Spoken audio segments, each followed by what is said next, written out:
কি তোমরা ভাবছো আমি মরে গেছি তাই না? না, মরি নাই। গাইস, কালকে তো এসএসসি পরীক্ষা। তা তোমরা কে কেমন প্রস্তুতি নিছো? আমার কালকে এসএসসি পরীক্ষা, আমি দেখো কামলা দিতে চলে আইছি।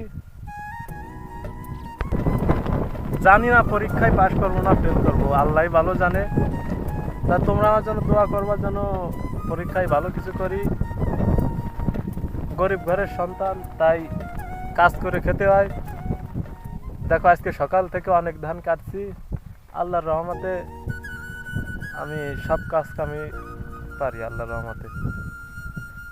এই দেখেন, এই যে হচ্ছে আমাদের জমি, কি সুন্দর ধান হয়েছে, এবার অনেক সুন্দর ধান হয়েছে।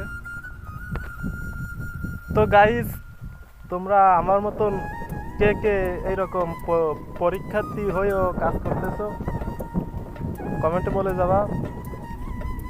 আর কে কেমন পরীক্ষার জন্য প্রস্তুতি নিছো? আমি আইছি আমাদের নিজেদের জমিতে, বৃষ্টি বর্ষার জন্য ধান নষ্ট হয়ে যায়, এই কারণে ধান কাটতে আইছি। সবাই দোয়া করবেন যেন বৃষ্টি না হয়, কারণ ধান পেকে গেছে। আল্লাহ যেন রহমত করে একটু।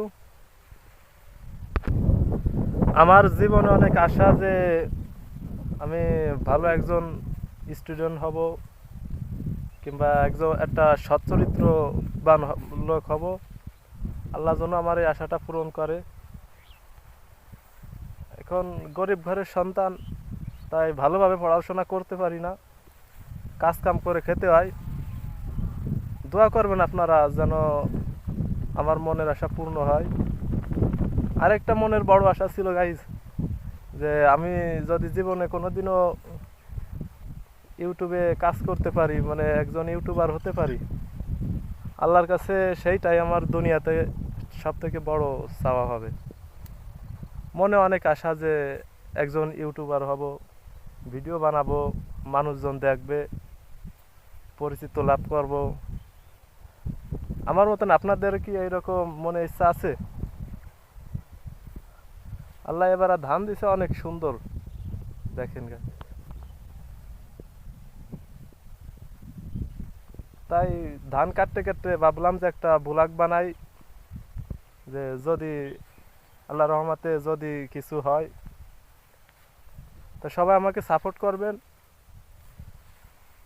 আমি কৃষি কাজ করি, তাই বলে কেউ অবহেলা করবেন না। আর যেন পরীক্ষায় ভালো কিছু করতে পারি, তোমাদের জন্য দোয়া রইল। তোমরা যেন পরীক্ষায় ভালো কিছু করতে পারো।